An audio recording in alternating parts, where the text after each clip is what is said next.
அலற விட்டாரு. அலற விட்டது மட்டுமல்ல, முதலமைச்சர் மூஞ்சிக்கு நேரம் கை நீட்டி வாய் திறந்து பேச மாட்டியா முதலமைச்சர்னு கேட்டாரு. அவருக்கு ஒண்ணும் வரல. என்னடா நம்மளை கேட்கறதுக்கு இப்படி வந்துட்டாங்க, நம்ம வந்து மாட்டிக்கிட்டோமே, நம்ம எப்படி ஜாலியா நடிகையோட வீட்டுல ஜாலியா இருந்தோம், நம்மளை கொண்டு மாட்டி விட்டாங்களே, உட்கார வச்சுட்டாங்களே அப்படின்னு சொல்லி அவர் தவிக்கின்ற அவருடைய மனநில நம்ம எனக்கு நான் அதுபோல சட்டமன்றத்தில் பார்க்கின்ற போது ஒரு முதலமைச்சர் முடிக்கிட்ட முடிய வச்சே, ஆனா பாவமே என்னை மாட்டி விட்டுட்டீங்களடா அப்படின்னு அவன் கெஞ்சுற நிலைய நான் உணர முடிஞ்சிச்சு. நன்றி சொல்லும்போது சொன்னல, என் பேரு ஜோசப் அனிதராதாகிருஷ்ணன் தான் எனக்கு ஓட்டு கொடுப்பாங்க. என் பேரு வெறும் அனிதராதாகிருஷ்ணன் இருக்கிறதுனால என்னடா அவன் முட்டி போட்டுலாம் போனா, இதெல்லாம் பண்ணிட்டு போனா, அவனுக்கு ஓட்டு போடவா இங்க போடவா இப்படி நினைச்சான். இப்படி தெரிஞ்சா நாங்க தலைகளோட முட்டி போட்டுருக்கோம். அவர்களே மற்றும் நேற்றைய தினம் நாங்க சட்டமன்றத்தில் முதல்ல இவன் நடிகர் கட்சியை சேர்ந்த அவரை முதல்ல பேச சொன்னாங்க. அவன் பேசினான். ரெண்டாவது பேசினார் யாருன்னா நம்ம முன்னாள் டிரான்ஸ்போர்ட் மினிஸ்டர் மரியாதைக்குரிய சிவசந்திரன் அவர்களே பேசினாரு. அவருடைய பேச்சை கண்டு ஓதர ஆரம்பிச்சுட்டாங்க எதிரிகள். சட்டமன்றத்தில் முதலமைச்சர் மூஞ்சி அப்படி தொங்கப்பட்டுகிறாரு. மற்றவெல்லாம் என்ன தெரியல. இன்னைக்கு கவர்னர் உரையிலே இந்த பாடம் சொன்னா, அடுத்து இன்றைக்கு பட்ஜெட் கூட்டத்தொடர் வருகின்ற போது ஒவ்வொருத்தரும் துண்டை காணும் துணியை காணும் ஓட போற தான் இருக்கும். அதுபோல அதுக்கு ஆஸ்டின் அவர்கள் பேசுகின்ற போது அலற விட்டாரு. அலற விட்டது மட்டுமல்ல, முதலமைச்சர் மூஞ்சிக்கு நேரம் கை நீட்டி வாய் திறந்து பேச மாட்டியா முதலமைச்சர்னு கேட்டாரு. அவருக்கு ஒண்ணும் வரல. என்னடா நம்மளை கேட்கறதுக்கு இப்படி வந்துட்டாங்க, நம்ம வந்து மாட்டிக்கிட்டோமே, நம்ம எப்படி ஜாலியா நடிகையோட வீட்டுல ஜாலியா இருந்தோம், நம்மளை கொண்டு மாட்டி விட்டாங்களே, உட்கார வச்சுட்டாங்களே அப்படின்னு சொல்லி அவர் தவிக்கின்ற அவருடைய மனநில நம்ம எனக்கு நான் வியாபாரி. ஒரு வியாபாரி கடைக்குள்ள நுழையும் போதே அவர் கடன் வாங்க வர்றானா பணத்தோட வர்றானாங்கிறது எனக்கு தெரியும். அதுபோல சட்டமன்றத்தில் பார்க்கின்ற போது ஒரு முதலமைச்சர் முடிக்கிட்ட முடிய வச்சே, ஆனா பாவமே என்னை மாட்டி விட்டுட்டீங்களடா அப்படின்னு அவன் கெஞ்சுற நிலைய நான் உணர முடிஞ்சிச்சு. இன்னைக்கு இளந்தலைவராக இருக்கின்ற மரியாதைக்குரிய உதயநிதி ஸ்டாலின் அவர்கள் அந்த கர்நாடகாவிலே கொண்டு வருகின்ற நிலைகளை நீக்கின்ற வகையை கொண்டு வந்த தீர்மானத்தை எதிர்த்து பேசுகின்ற போது அவர் பேசுகின்ற பேசி ஒவ்வொன்றும் மணிமணியாக அவர் முடிக்கிறான். ஏன்னா வந்தோம் நம்ம இவன் எதிர வந்து முடிக்க வந்துட்டோமே அப்படின்னு முடிக்க விட்டாரு. இன்னைக்கு திங்கட்கிழமை திரும்ப கவர்னர் வரைக்கும் நன்றி தெரிவிக்கின்ற கூட்டம் இருக்கு. அந்த கூட்டத்தில் நம்முடைய இளந்தலைவர் அவர்கள் பேச போறாரு. அவர் பேசுகின்ற போது முதலமைச்சருக்கு எழுதி கொடுத்திருப்பாங்க, அதை வாசிக்கிறதே கஷ்டப்பட்டு வாசிப்பாங்க. இதுதான் முதலமைச்சருடைய கதை. இன்னைக்கு எந்த மந்திரி என்னன்னு சொல்ல முடியாது. எம்எல்ஏக்களை பத்தி கூட சொன்னா நல்லா சொல்லலாம். சிறுகுண்ட எம்எல்ஏ பத்தி எல்லாம் நல்லா சொல்லலாம். என்ன கற்பழிப்பு கேஸ், என்ன லாட்டரி சீட்டு, என்னதுங்கிறத புள்ளியோரமா சொல்லலாம். அதுக்கு தனி மீட்டிங் வச்சு விடுவோம். அது சரத்பாலா இல்ல நம்ம பேரது ஜனபால் கிட்ட விட்டுருவோம். அதை எப்படி இன்னைக்கு குறிப்பாக சொல்ல வேண்டும் என்று சொன்னால், இவ்வளவு இன்னர்களை இதெல்லாம் தாங்கி விட்டு இன்றைக்கு தமிழகத்தின் மக்கள் சொல்றாங்க, ஏண்டா ஓட்டு போட்டோம் சனியனோ வந்து உட்கார்ந்தானோட அள்ளி தந்தார நமக்கு அந்த புண்ணியவான அநியாயமா தோக்கடிச்சிட்டோமே. என்கிட்ட பத்திரிகையாளர் கேட்கின்ற போது சொன்னேன், இன்றைக்கு முதலமைச்சர் அவர்கள் இந்த தொகுதியை தோற்கடித்தவர்கள் எதற்கும் தகுதி இல்லாதவர்களாக அவர்கள் இருக்கின்றார்கள் என்று சொன்னேன். உடனே கேட்டான், ஏன் எப்படி பொதுமக்களை நீங்க இப்படி தாக்கி பேசலாம் அப்படின்னு சொல்றாங்க. நான் சொன்னேன், பெருந்தலைவர் காமராஜர் அவர்கள் விருதுநகரில் தோற்கடிக்கப்பட்ட போது எங்க ஊருக்கு வர முடியாது. டேய் விருதுநகர் எதுக்கு தோற்கடிச்சிட்டுங்க வர்ற? அதே மாதிரி கன்னியாகுமரியில் அப்பச்சி தோக்கடிச்சவன் நீங்க இருக்கிற வர்ற ஓட ஓட வரட்டுனா அதே உணர்வோடு தான் இன்றைக்கு எங்களுடைய தமிழகத்தின் முதலமைச்சராக இருந்த முதலமைச்சர் அவர்கள் ஒவ்வொரு தொகுதியிலும் அக்கா பார்த்து ஒவ்வொரு மக்களுக்கும் நன்மை செய்த அந்த முதலமைச்சரை இன்றைக்கு யாரு எப்படின்னு பார்க்காம இன்னைக்கு ஓட்டு போட நான் சொன்னேன், நன்றி சொல்லும்போது சொன்னேன்ல, என் பேரு ஜோசப் அனிதராதாகிருஷ்ணன் தான் எனக்கு ஓட்டு போட்டிருப்பாங்க. என் பேரு வெறும் அனிதராதாகிருஷ்ணன் இருக்கிறதுனால என்னடா முட்டி போட்டுலாம் போனா இதெல்லாம் பண்ணிட்டு போனா அவனுக்கு ஓட்டு போடவா இங்க போடவா இப்படி நினைச்சான். இப்படி தெரிஞ்சா நாங்க தலைகளோட முட்டி போட்டுருப்போம். இதை பார்த்து ஓட்டு போட்டாங்க. எங்களுடைய மீனவ சகோதரர்கள் நினைக்கும்போது எனக்கு ரொம்ப வேதனை உண்டு. என்னுடைய தொழிலில் இருக்கின்ற மீனவ சகோதரர்கள் நான் உயரா நேசிச்சேன்.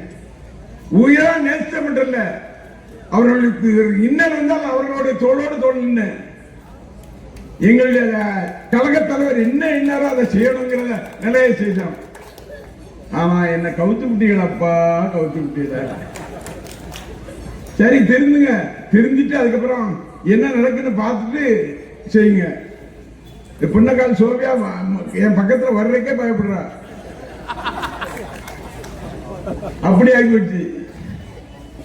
மணப்பாறையில சகோதரர் ஜெகன், பில்லா ஜெகன் புசிக்கு புசியானதுக்கு சிம்மச்சப்பனம், புசியானதுக்கு சிம்மச்சப்பனம் சொன்னா ஜெகனுடைய தங்கச்சிங்கிறதால அஜிதாங்க க்ளோஸ். எப்படி காசு வாங்கிட்டு சீட்டு கொடுத்தாங்க. இந்த நிலையில இருக்கிற இந்த கட்சி, நீங்க திருநெல்வேலியில் சீட்டு கொடுத்தீங்க, அவ எந்த கட்சியில இருந்தான்? நாங்குநேரில் சீட்டு கொடுத்தீங்களா, எந்த கட்சியில இருந்தான்? எந்த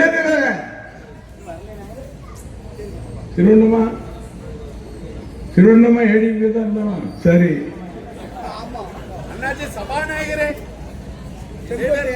அப்படியா? சரி, ரைட், அதை வேண்டாம். உங்களுக்கு இந்த பொருள் தான் கொடுக்க வேண்டியிருக்கு. அண்ணன் சதீஷ் அண்ணன் எல்லாருக்கும் கொடுக்கணுங்கிறக்கா வாங்கி வச்சிருக்காரு. அது கொடுக்க காத்திருக்க தாய்வார்கள் முடிச்சுட்டு இருக்க கூடாது. நான் ஒரு சவாலாக இந்த கூட்டத்தில் சொல்றேன். தூத்துக்குடி தெற்கு மாவட்டத்தில் இருக்கின்ற உள்ளாட்சி மன்ற தேர்தலில் ஒரு தொகுதியில் நீ ஜெயிச்சுவியா? நீ யாரால ஜெயிச்சுவியா? இல்ல ஆவாத்திரி சேர்மன் நீ எடுத்துவியா? உடம்புடி சேர்மன் நீ எடுப்பியா? திருச்செந்தூர் சேர்மன் எடுப்பியா? திருச்செந்தூர் நகராட்சி தலைவரை எடுப்பியா? என்னை பாதுகாத்த காயமா நகருடைய அந்த பகுதியாகி எடுப்பியா? சிறுவண்டத்தை எடுப்பியா? எதையும் எடுக்க முடியாது. உள்ளாட்சி மன்ற தேர்தல் வருகின்ற போது ஒவ்வொருவரையும் ஓட ஓட விரட்டுகின்ற பணிகளை நம்முடைய இயக்கத்தின் சமூகங்கள் செய்வார்கள் என்பது நமக்கு தெரியாதா? நீ உள்ளாட்சி தேர்தல் மட்டும் இல்ல, இடைத்தேர்தல் வருது. இடைத்தேர்தல் அங்க எஸ்ஐக்கு சுப்பையா நிப்பாரா? அவர் இப்பவே கால்கை ஆடி கிட்டு ஆடி போயிருக்காரு. தொகுதி முழுவதும் ஓட்டிட்டான். 100 கோடியை வாங்கிட்டு ஓடிட்டான்னு சொல்லி அவனை தேடிக்கிட்டே இருக்காரு. இதுக்கடையில நான் மரியாதைக்குரிய காளிமுத்தவர்களோடு நெருங்கி பழகிய சகோதரர். அவர்களுடைய குடும்பம் 2ஆக இருந்தாலும் 2 பேரும் அங்கு டேவிட் அண்ணாதராக இருந்தாலும் சரி, இன்னைக்கு சீமான் அவர்களுடைய மனைவியாக இருக்கின்ற சகோதராக இருந்தாலும் சரி, அத்தனை பேரோடும் பழகினவர். அந்த வகையிலே மரியாதைக்குரிய என்னுடைய சகோதரிக்கு சீர்வரிசை கொண்டு போனேன்னு சொன்னா என்னென்ன உண்டா அத்தனையும் செய்து, இந்த காராம் பஸ் நாளைக்கு தான் வருது, ராமநாதபுரத்துல இருந்து வருது. அதை சென்னை கிளம்பு போறோம். அதை செய்தோம். என்கிட்ட ஒருத்தர் கேட்டாரு, எப்பா அவரு என்னன்னா கலைஞர் இதை உடைப்பேங்கிறாரு, பெரியார் இதை உடைப்பேங்கிறாரு, அவருக்கு போய் சீர்வரிசை கொண்டு போறேன்னு கேட்டாரு. நான் சொன்னேன், என் தங்கச்சிக்கு கொண்டு போனேன். என் தங்கச்சிக்கு கொண்டு போனேன்னு சொன்னா இன்றைக்கு இந்த திமுகவே ஒழிக்கணும் நினைக்கிற வைகோ அன்றைக்கு தமிழகத்தின் முதலமைச்சர் இருந்த கலைஞர் அவர்கள் மனைவி எங்களுடைய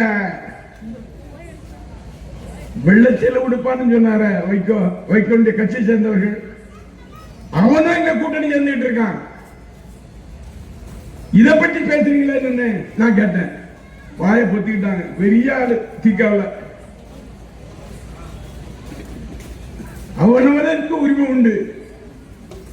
அவனவனுக்கு இந்த எண்ணங்களை நிறைவேற்றுகின்ற பணிகளை தான் செய்யும். அந்த வகையிலே இந்த கூட்டத்துக்கு வருகின்ற உங்கள் அத்தனை பேருக்கும் என்னுடைய மனமார்ந்த நன்றி நன்றி நன்றி என்ன நன்றியை சொல்லி, தேர்தல்கள் வருகின்ற போது, உள்ளாட்சி மன்ற தேர்தல் வருகின்ற போது இங்க இருக்கின்ற அத்தனை வாழ்க்கையும் நம்ம தான் ஜெயிக்க போறோம்.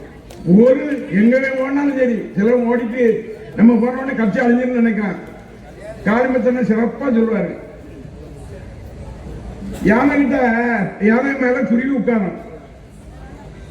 யானை நடந்து போயிட்டே இருக்கும். அந்த குருவி ஒண்ணு பிறந்து போயிட்டு நான் இருந்ததே பிறந்தனே உங்களுக்கு தெரியுமான்னு கேட்கும்போது சொல்லுவாங்க, யானை சொல்லுமா நீ இருந்ததும் தெரியாது பறந்ததும் தெரியாது. அதனால எவனாலும் போனாலும் எவன் போனாலும் இந்த கட்சி இயக்கத்தை எந்த கொம்பனாலும் வசைக்க முடியாது என்ற வரலாறை படைப்போம். அவன் ஜெயிச்சா பார்ப்போம். இந்த கட்சி வந்து போனவன் ஜெயிச்சுட்டா பார்ப்போம். ஒருத்தன் ஜெயிச்சுட்டா பார்ப்போம். ஒரு சில வார்டு கவுன்சிலர் ஜெயிச்சுட்டா பார்ப்போம். அந்த வகையிலே தேர்தல்களை காண்போம். நம்முடைய தளபதியின் கரத்தை வலுப்படுத்துவோம். நம்முடைய இளம் தலைவராக இருக்கின்ற மரியாதைக்குரிய உதயநிதி அவர்களுடைய கரத்தை வலுப்படுத்துவோம். நம்முடைய பாராளுமன்ற உறுப்பினருடைய கரத்தையும் வலுப்படுத்துவோம். அந்த வகையில் வருகின்ற உங்கள் அத்தனை பேருக்கும் நன்றி நன்றி. இந்த கழகத்தை எந்த கொம்பராலும் அசைக்க முடியாது, அசைக்க முடியாது என்பதை நான் தெரிவித்துக் கொள்வதோடு, எனக்கு வாக்களித்தவங்களுக்கு ஏற்கனவே நன்றி சொல்லிட்டேன். 7 தடவை என்ன ஜெயிக்க வச்சவங்களுக்கு நன்றி சொல்லிட்டேன். எல்லாருக்கும் நன்றி. அதிலும் குறிப்பா சொல்லணும்னா என்னுடைய இஸ்லாமிய சகோதரர்கள், இன்னைக்கு இந்திய தலித் சகோதரர்கள், இவர்கள்லாம் வந்து என்ன நேசித்தாங்க. காயப்பட்டத்தில் மட்டும் 10,000 ஓட்டு கூட. அனைத்து சமுதாயம் ஓட்டு போட்டாங்க. ஆனா தெரியாம கொஞ்சம் என் மகன் சொன்ன என் பிள்ளை சொன்னான்னு ஓட்டு போட்டு மாறி போட்டாங்க. இன்னும் அப்படியே போட மாட்டாங்க. யாரு இந்த மக்களுக்கு உதவுவார்கள் என்பதை புரிந்து கொண்டு வாக்களிப்பார்கள். வெல்வோம். எவர் வந்தாலும் அஞ்ச மாட்டோம், எவருக்கும் அஞ்ச மாட்டோம் என்று சொல்லி நன்றி கூறி விடைபெறுகின்றேன். நன்றி, வணக்கம்.